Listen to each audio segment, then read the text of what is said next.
네, 마켓 시그널 잡아보겠습니다. 네, 오늘 이화진 과장 연결하겠습니다. 하이투자증권입니다. 과장님 안녕하세요. 네, 안녕하세요. 네, 반갑습니다. 오늘 마켓 시그널 잡아볼 텐데요. 어떤 점을 시장에서 주목하실까요? 사실 제가 봤을 때는 작년 같은 경우는 시장을 이끌 만한 대표적인 이제 주도 업종이 없었는데요. 근데 이제 올해 1월부터 유독 눈에 띄는 모습이 보이고 있는 이제 로봇 산업에 대해서 조금 말씀을 좀 드리고자 합니다. 일단 최근에 이제 비트코인 시장에서 한번 다시 좀 빠르게 상승 흐름이 나왔죠. 어떻게 보면 선장주로서의 이제 시그널이라고 할 수 있는 그런 수급적인 흐름들이 서서히 기미를 보이고 있었고, 결국 그 이유가 지난주에도 말씀을 드렸다시피 결국에는 이제는 이제 금리 인상의 부분보다는 금리 인상이 언제 중단이 될지, 아니면 금리 인하가 언제부터 이제 시기가 나올지에 대한 부분이기 때문에 결국에는 흔히들 가치주에서 이제 다시 또 한 번의 성장주의 흐름이 결국에 언제 시그널을 찾냐가 좀 중요할 것으로 보이고 있는데, 그 대표적인 게 제가 봤을 때는 좀 이제 로봇주가 되지 않을까라고 좀 생각을 해볼 수가 있을 것 같습니다. 사실 뭐 최근에도 중국 쪽에서 이제 로봇 산업에 대해서 이제 얘기를 했지만은, 사실 몇 년 전부터 중국은 이제 로봇 산업에 대해서 2025년까지 로드맵을 제시한 게 있었고, 실제로 중국이 지금 전 세계에서 이제 시장 규모가 가장 큰 부분이라고 할 수가 있을 것 같습니다. 그래서 제가 봤을 때는 작년에도 바이든 대통령이 치포 동맹이나 이런 반도체 수급에 대한 이유를 계속 이제 문제 제기 삼는 이유도 결국엔 로봇에 들어가는 반도체 역할을 굉장히 많은 부분을 차지하고 있기 때문에 그런 부분을 저지하기 위한 행동이 아닌가라 저는 생각을 하고 있거든요. 그만큼 산업용 로봇이나 이런 서비스용 로봇이나 이 의료 로봇들과 같이 결국에는 이제 워낙 이제 전기차 배터리 시장에서 중국이 크게 시장을 이제 잡아먹었던 일단 사례였기 때문에, 지금부터라도 이제 로봇 산업 같은 경우 향후 적어도 2030년까지는 로봇 산업이 좀 주식 시장에 대해서 조금 크게 잡아먹지 않을까라 좀 생각을 하고 있어가지고요. 제가 봤을 때는 지금 1월뿐만 아니라 좀 상반기 때는 로봇 산업에 대해서 빠르게 정부의 지원이나 아니면 정부의 규제 완화 부분들이 빠르게 소속들이 나타나지 않을까 지금 생각을 하고 있습니다. 저도 오늘 관련된 좀 표를 한번 가지고 온 게 있는데, 이제 로봇 배송 관련 이슈를 지금 하나 표를 가지고 왔습니다. 실제로 아마존이나 미국 같은 경우는, 특히 뭐 실리콘밸리 같은 경우 실제 자율주행 로봇 같은 경우가 이제 배송 서비스가 빠르게 횟수가 늘어나고 있고, 그만큼 결국 지금 로봇 산업이 계속 이슈가 되는 이유 중에 하나가 결국 인건비나 이런 부분이 굉장히 인플레이션 우려 때문에 좀 대체제로 지금 계속 나오고 있기 때문에 좀 시장에 크게 관심을 받을 수 있다라고 좀 생각을 하고 있거든요. 사실 우리나라 대표적인 로보티즈라는 회사 같은 경우도 실제로 실내 자율주행 로봇이나 실외 자율주행 로봇, 특히 뭐 직개미, 일개미라는 로봇 제품들이 최근에 주가가 상승했던 이유도 그만큼 우리나라 정부 쪽에서도 어느 정도 규제가 빠르게 지금 풀어주고 있는 상황이기 때문에, 최근에 이런 로봇 산업에 대해서 인플레이션이 얼마나 빠르게 잡힐지는 모르겠지만은 결국에는 이제 우리나라에 대한 인건비나 이런 부분들을 빠르게 대체 비용으로 이제 조금 전략하지 않나라고 생각을 할 수가 있겠습니다. 실제적으로 지금 우리나라 최저임금에 대한 비용도 대략 한 달에 대략 200만 원 조금 넘는 상황인데, 실제 커피나 이런 관련된 배송 서비스 같은 경우는 구독 서비스를 하게 되면 대략 160에서 100만 원 정도 사이밖에 안 되는 비용이기 때문에, 결국에는 실제로 숫자 데이터가 그렇게 나오는 상황이라면은 글쎄요, 로봇 산업이 빠르게 어제 같은 경우 레인보우 로보틱스 같은 경우도 상한가를 갔던 만큼, 그만큼 시장의 분위기가 이제 조금 크게 수급 쏠림 현상이 빠르게 일어나고 있다고 이제 보기 때문에, 오늘도 보니까 투자증권에서도 로봇에 관련된 산업 리포트가 나왔습니다. 그 이유가 결국에는 제2의 레인보우 로보틱스를 찾기 흐름이 아닌가라고 생각을 하고 있기 때문에, 실제로 투자자분들은 뭐 너무 빠르게 쫓아가기보다는 실제로 로봇 산업이 어떻게 뒤바뀔지에 대해서 결국 미국이나 중국 같은 흐름들이 크게 바뀌고 있다라고 생각을 좀 해볼 수가 있기 때문에, 사실 어제도 큐렉소라고 하는 이제 의료 로봇 쪽에서도 실세가 한번 나왔습니다. 결국에는 상반기 동안은 꼭 레인보우 로보틱스뿐만 아니라 다양하게 서비스 로봇, 산업 로봇, 의료 로봇 같은 것 같은 순환매적인 흐름 속에서 좀 주도 업종으로 시장을 이끌지 않을까 그렇게 생각하고 있습니다. 네. 간밤에 캐나다 중앙은행에서 기준금리를 올리긴 했습니다만 25bp에 그치면서 주요 국가 가운데서 처음으로 금리 인상을 중단하는 시그널을 냈다는 점이 미국장의 지수에도 영향을 주기도 했었는데요. 이런 그 긴축 사이클의 정점 기대감들 이런 것들이 성장주로 이어지고 있는 시점이라는 것 그리고 이런 경기 침체에 대한 우려가 있습니다만 또 하나의 이런 혁신들이 계속해서 일어나고 있습니다. 물가 상승과 또 노동력 부족에 따른 혁신의 아이템으로 로봇이라는 점이 부각이 되고 있는데 주가 단기 고점을 형성할지라도 계속해서 꾸준하게 관심을 가질 만한 섹터로 로봇을 주목해 주셨는데요. 자, 마켓이 보내고 있는 시그널 성장주 개념에서 좀 알아봤습니다. 그렇다면 오늘 장에 놓치지 말아야 할 마켓 시그널은 뭐가 있을까요? 결국에는 오늘 새벽에 결국 테슬라 실적 발표겠죠. 어제 미국 시장 같은 경우는 마이크로소프트 영향으로 큰 폭으로 하락을 시작을 하긴 했지만은 생각보다 테슬라 실적 발표가 컨센보다 좋게 나왔습니다. 일단은 사실 4분기 실적은 대부분 이제 중국 쪽에 대한 공장 중단 이슈나 이런 부분도 있었고 가격 인하 이런 이슈 덩달아 있었기 때문에 생각보다 저는 못 나올 줄 알고 있었는데 생각보다 잘 나와서 또 한 번 오늘 관련된 우리 국내 시장 같은 경우는 물론 오늘 현대차도 실적 발표 있을 거고 에코프로 비행도 실적 발표가 있기 때문에 오늘 결국에는 수급적인 영향은 아마 조금은 이제 로봇에서 아마 2차 전지 쪽으로 다시 한번 흐름으로 이제 가지 않을까라고 생각을 할 수가 있을 것 같습니다. 일단 이 이유가 LG 에너지 솔루션도 이게 잠정 실적 발표를 1월 초에 했던 만큼 생각보다 그러면 에코프로 양극재나 이런 관련된 부분들도 제가 볼 때 실적이 좀 괜찮게 나오지 않을까라고 좀 생각을 해볼 수가 있을 것 같습니다. 결국에는 이제 다른 순환매에 대한 흐름에 따라 차이지 앞에서 말씀했던 것처럼 선장주의 흐름은 계속 이어나가지 않을까라고 생각을 하고 있고 그만큼 최근에 비트코인 가격도 올랐던 만큼 결국에 테슬라 자체도 오늘 콩콜에서 이따 다시 말씀을 하시겠지만은 비트코인에 대한 매매에 대한 영향도 하나도 없었다고 얘기를 했었고 그렇다고 하게 되면 자산 가치에 대한 좀 상승 영향도 제가 봤을 때는 시간에서 오른 이유도 그의 영향은 좀 못지않아 있을 것으로 좀 보이고 있습니다.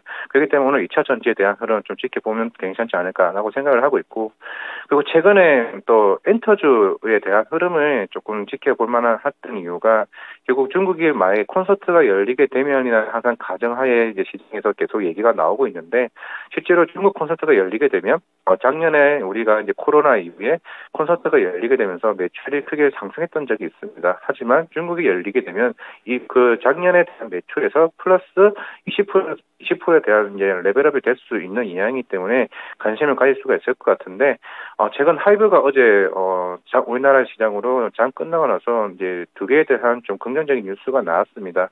실제로 TXT라고 하는 이제 그룹이 있는데 물론 우리가 BTS 때문에 조금 많이 가려진 그룹이지만 실제로 엄청난 인기를 끌고 있는 그룹 중에 하나입니다. 하지만 이 그룹이 내일 이제 컴백을 하게 되는데 216만 장에 대한 선주 문량이 나왔기 때문에 이제 작년 같은 경우는 아마 4세대 걸그룹이 시장을 이끌었다면 아마 올해에는 여러 4개 엔터사들에 대한 보이그룹에 대한 컴백들이 엔터사들에 대한 흐름을 주도하지 않을까라고 생각을 하고 있고 그리고 또 다른 걸그룹인 게 르세라핌이 어제 일본 오리콘 차트 앨범 발매를 1일차 만에 탑10 안에 드는 실제로 2020년 이후에 최고의 기록을 깨는 모습을 보이기 때문에 그동안 우려했던 하이브에서의 BTS 를 대신할 수 있는 그룹들에 대한 활동들이 굉장히 긍정적으로 나오고 있기 때문에 이런 엔터주들의 흐름도 오늘 아마 장 시작하게 되면은 2차 전지와 더불어 엔터 쪽의 흐름도 제가 봤을 때 나쁘지 않을까라고 좀 생각을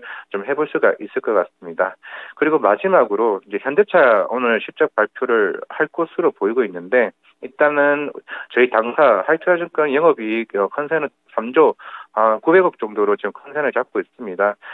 결국에는 유럽이나 이제 인도 쪽에는 항상 꾸준하게 판매치가 이제 월별 데이터를 확인했던 만큼 이제 잘 나올 것으로 이제 보이고는 있는데 12월 달에 저희가 이제 미국 점유율 시장에서 북미 시장에서 전기차에 대한 점유율을 포드에 뺏겼던 적이 있었습니다. 과연 이런 영향이 이번 실적 발표에서 얼만큼 영향을 미칠지는 좀 참고를 해봐야 될 것 같지만은 좀 그나마 이제 계속 큰 흐름은 2021년 4분기 이후부터는 저희가 이제 현대차 판매량이 꾸준하게 상승하는 흐름을 이제 표에서도 좀 알 수가 있기 때문에 그래도 제가 볼 때는 실적 좀 긍정적으로 나올 수 있을 것으로 보이고 있고 그리고 1분기 때 이제 아이오닉 6죠. 이제 미국이나 유럽 쪽에서 지금 판매를 할 것으로 보이고 있습니다. 아직까지는 저희 IR에 대해서 지금 꾸준하게 계속 얘기가 논의되고 있는 만큼 아이온이 출시 이전에 빠르게 만약에 이와 관련된 IRA 도입 관련해서 현대차에게 긍정적인 이슈가 나오게 된다고 그러면은 이 분기에는 아마 역대급 실적이 좀 나오지 않을까라는 좀 저에서는 좀 기대도 해볼 만하다고 좀 생각을 하고 있습니다.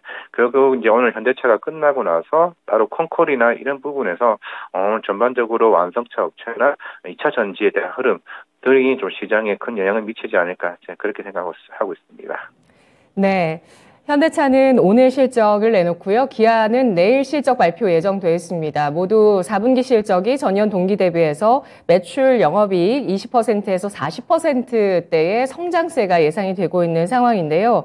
이렇게 좋은 실적 나올 것으로 예상이 되고 있지만 간밤 테슬라 같은 경우도 마찬가지로 경기의 둔화 때문에 실적에 대한 전망에 있어서는 불확실한 측면이 있다는 것 때문에 주가가 좀 차익 실현 매물을 받기도 했습니다.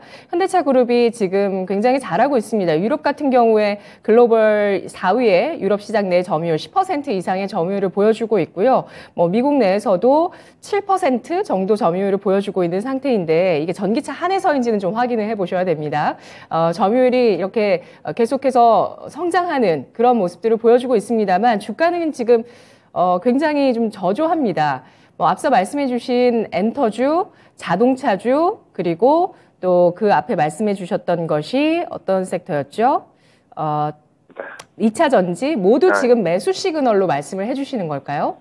네네. 일단 전반적으로 현대차부터 얘기를 하자면은 사실 지금 테슬라도 마찬가지로 대부분 가격 인하를 시도하고 있는데 아직까지는 현대차 쪽에서는 가격 인하를 시도하지 않았습니다. 그런데 만약에 가격 인하를 하지 않은 상태에서 현대차 점유율이 계속 유지된다 그러게 되면은 그만큼 소비자 입장에서는 뭐랄까요, 일단은 기능적인 면이나 소비자들에 대한 선택지에 대한 부분에서 굉장히 어느 정도 인정을 받았다라고 좀 제가 봤을 때는 기대를 하고 있기 때문에 그렇게 되면 이제 현대차는 좀 긍정적인 면, 만약에 향후에 가격 인하에 대한 의지가 있다라고 얘기를 했을 경우에는 시장은 또 다른 흐름을 좀 이어갈 수 있을 것 같다 말씀을 드릴 수 있을 것 같고 결국 앞에서 말씀드렸던 것도 사실 엔터주 같은 경우는 하이브도 마찬가지겠죠. 사실 하이브도 그동안 꾸준하게 콘서트나 앨범이나 뭐 이런 매출이 나오고는 있지만은 이제 서서히 이제 빠르게 올라가고 있는 간접 매출이나 이런 게임 산업이나 이런 NFT 산업입니다.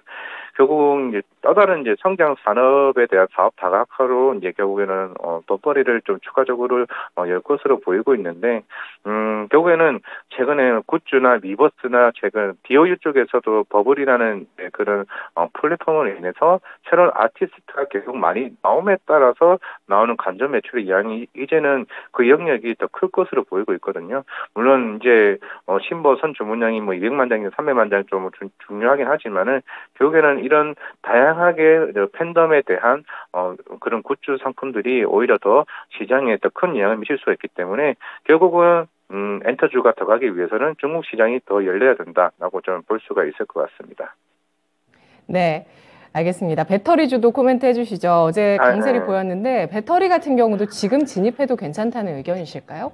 일단은 최근에 GM 포드 공정 증설 이슈가 이제 나오긴 했었는데요. 일단은 제가 봤을 때는 지금 LG 에너지 솔루션에서도 이게 작년 12월쯤에 나왔다가 다시 들어간 얘기긴 한데 이게 결국에는 2차 전지의 시그널은 도요타인 것 같습니다. 결국에는 도요타가 전기차 시장에 대해서 자꾸 좀 지연이 되는 부분도 없지 않아 있지만은 결국에는 도요타가 LG 엔솔을 택할 수밖에 없는 상황이고 왜냐면은 전 세계에서 이제 자동차 이제 수요를 어느 정도 가장 큰 회사가 이제 도요타이기 때문에 그만큼 그런 배터리 수요를 맞출 수 있는 회사가 LG 엔솔밖에 없다라고 저는 생각을 하고 있기 때문에 혼다 역시 파나소닉을 제치고 LG 엔솔을 택했던 것만큼 결국에는 도요타도 LG 엔솔을 좀 택할 수밖에 없게 됩니다. 그렇게 되면은 도요타가 전기차 시장에 나온다. 제가 볼 땐 그게 2차 전지가 빠르게 반등을 할 수 있는 시그널에 좀 생각을 하고 있고 그렇게 되면 양극재 시장이나 그와 관련된 장비 업주도 제가 볼 때는 생각보다 좋아질 수 있다. 사실 장비주들 CIS나 PNT 같은 경우가 그동안 주가가 많이 올랐다는 이유가 있었는데, 사실 북미 공장 증설 같은 경우도 그동안 토지를 사고 건물을 사고 그만큼 건물을 올리고 나서 그 공장을 이제 그때부터 이제 장비 이제 수주가 나오는데, 그만큼 이제 PNT나 CIS 같은 장비주들 같은 경우는 이미 수요자가 꽉 차 있습니다. 근데 그게 2023년부터 이제 본격적으로 이제 장비 수주들이 매출로 이제 잡히는 시즌이기 때문에 2023, 2025년간에는 장비주의 흐름도 조금씩은 포트에 조금 담아가는 전략도 제가 볼 땐 괜찮지 않을까라고 생각을 하고 있기 때문에 결국에는 2차 전지는 테슬라 실적 발표도 있겠지만은 오늘 시장에서는 단계적인 흐름도 있을 수 있겠지만은 결국에는 도요타가 게임 체인저 역할로 할 수 있을 가능성이 굉장히 크다라고 말씀을 드리겠습니다. 네, 알겠습니다. 도요타 같은 경우는 올해 전 세계 생산 목표치를 역대 최다 수준으로 잡았습니다. 1,060만 대로 잡은 상황이고요. 업계에서 주목하고 있는 이 배터리 전략, LG 에너지 솔루션과 합작 법인을 설립하느냐, 현재까지는 대량 공급 쪽으로 갈 것 같다라는 대량으로 공급하는 방안이 유력할 것으로 알려지고 있다라는 보도까지 나오고 있는데요. 도요타가 이런 대량 생산 가운데서 누구와 손을 잡게 될 것인가가 배터리 주의 또 다른 모멘텀이 될 수 있는 그 키포인트라고 보고 있습니다. 그리고 엔터는 중국 시장이 좀 더 열려야 된다는 점, 현대차는 가격 인하 정책에 대해서 주목해보자라는 의견을 주셨고요. 그리고 지금은 성장주에 주목할 때라는 마켓 시그널 제시해 주셨습니다. 고맙습니다. 예, 감사합니다. 네, 잘 들었습니다. 하이투자증권의 이화진 과장이었습니다.